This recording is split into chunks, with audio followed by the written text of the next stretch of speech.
Hi there, this is Neil Salvage, and welcome to this podcast, Gassing On.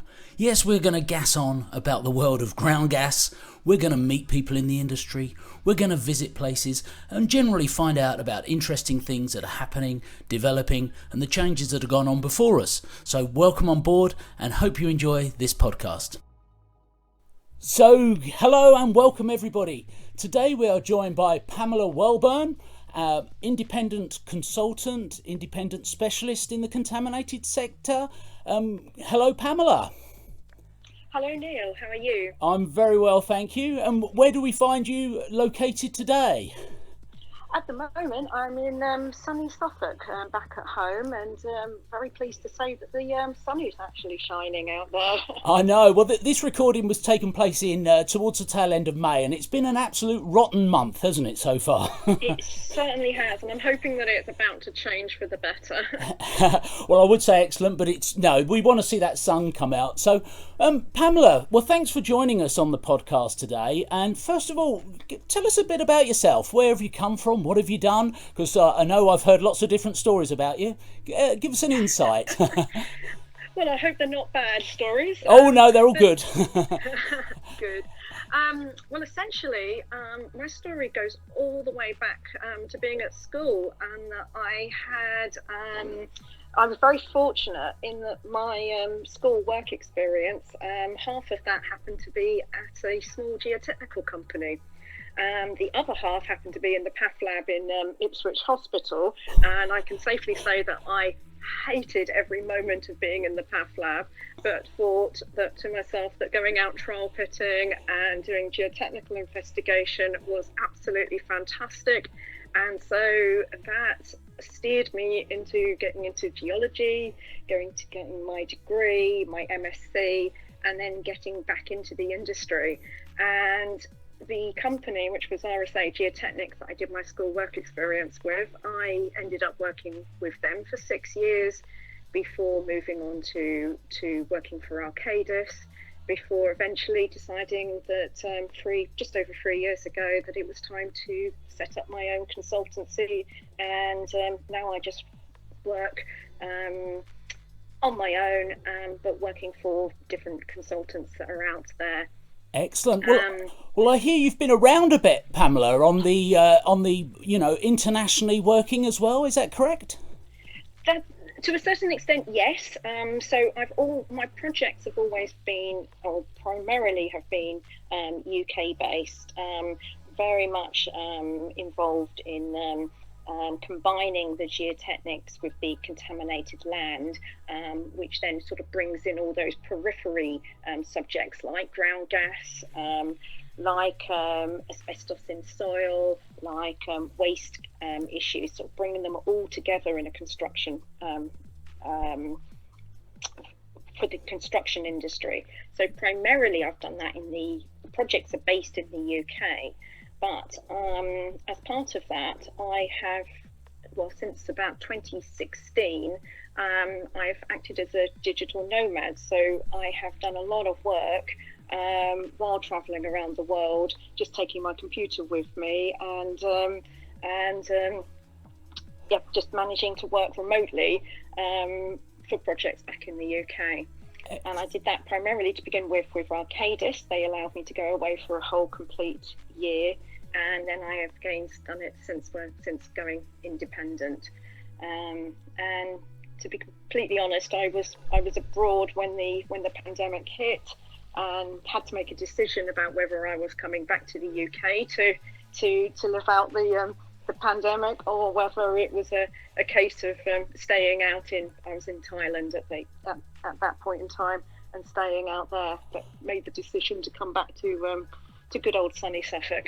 Well, it's interesting to hear the way the contaminated land sector has adopted a digital format. Has that been quite prevalent with COVID and the recent the events of the last 12, 14 months that we've gone through? It was very interesting because I felt as if the rest of the world was actually caught up. So I was very used to Zoom meetings, working remotely, everything being up in the cloud, and it's been very interesting to see the rest of the country's journey to get over to that. So yeah, when the pandemic hit, my way of working didn't change at all. Obviously, there were less site visits. When I'm back in the UK, I do still go and do site visits. I do site auditing, construction site auditing, and so yeah, my personal work methods didn't change, but it's been interesting to see that a lot of other companies have changed and have come over to this sort of more remote working. Yeah, I think it's not. It's more. That I think there was a lot of reluctance for people to do it. Do you think that was right? Some companies, we don't want to be having our staff scattered away. We want them all, in an office. Certainly a very different picture now, isn't it? Very much so, and I think that some of the companies that had already gone over to that method of working have felt the transition has been much easier for them. So it just depended on where they were or where you were on that journey, but certainly it's been a steep learning curve, I think, for a lot of people. Certainly has. Well, let's get back to the world of construction and contaminated land. Where do you see the state of our industry, our sector at the moment, Pamela? What do you think it's doing? Where's it going? So I think it's very interesting because there's obviously in the last sort of 6 months, not quite 12 months, because obviously we had the lull at the beginning of the pandemic last year, but last sort of 6 months has been a real boom time.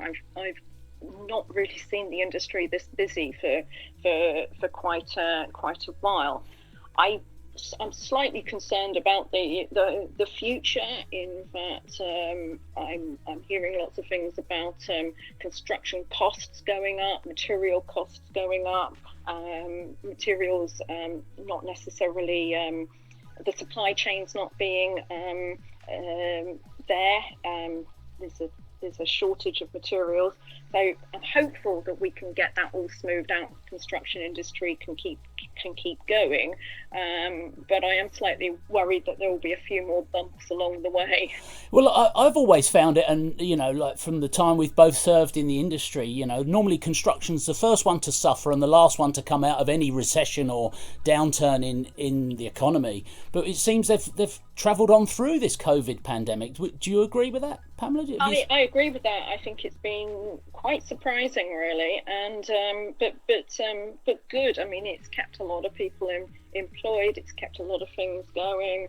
I do wonder if some of that is to do with the big infrastructure projects that are going on behind the scenes in a way. So things like HS2, the Lower Thames crossing, whether that's sucking up a lot of resources in the industry, which is then keeping the rest of the industry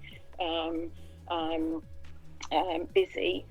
So yeah, I mean, the other thing is the industry. I'm seeing that I work on a lot of what I was saying medium-sized projects, and I'm seeing that the level of experience in for site managers of that sort of medium size projects, that they need a lot more assistance in. They're having to do a lot more different things, so they're getting involved more in brownfield sites. They've got ground gas problems, they've got different waste problems, and some of them are needing a bit more hand holding as they're getting involved in projects that they might not have done previously. Yeah, well, I think we've encountered many a site agent, who's said, "Oh, this is the first time I've had to deal with this," or "Oh, is this all new technology, putting gas membranes or protection systems in?" And do you find that as well, Pamela?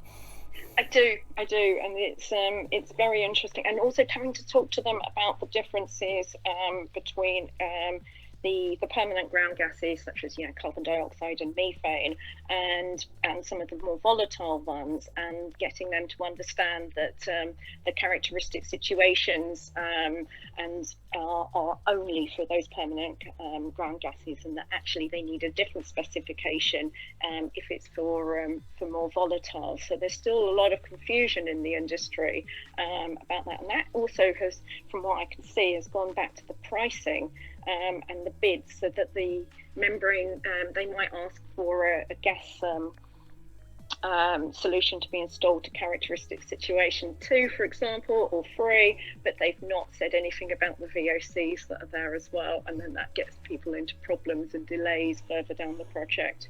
It can get a bit messy, and we've had a few speakers that have been on and mentioned similar kind of lines to that, Pamela. It is certainly sometimes a little bit worrying. Would you agree? Yes, I mean, I just think that, and I understand that that we're getting new guidance documents along these lines, is that some simple guides to so that site managers can know what they need to look for, what they need to be aware of, some of the differences, some simple crib sheets for them, so that they are more aware of the differences. Because at the moment, I don't think that they don't know what they don't know, if you get what I mean. Yeah. Well, Pamela, it's been fascinating to spend. We try and keep these nice and condensed. We've had like a nice 10-minute chat. I'm sure we could go on for hours, but I don't think our audience today, But certainly, thank you for joining me today, Pamela. If anybody out there wants to get hold of you, where will they find you?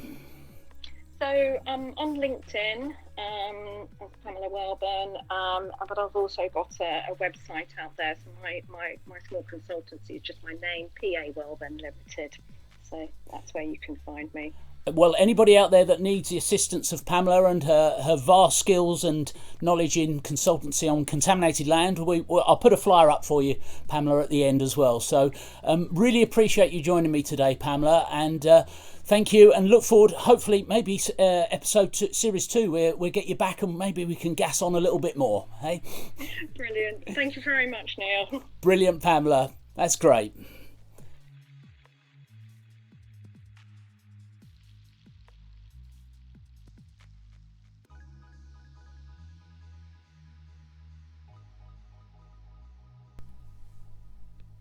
So thanks for joining us, and look forward to seeing you again next time. Bye now.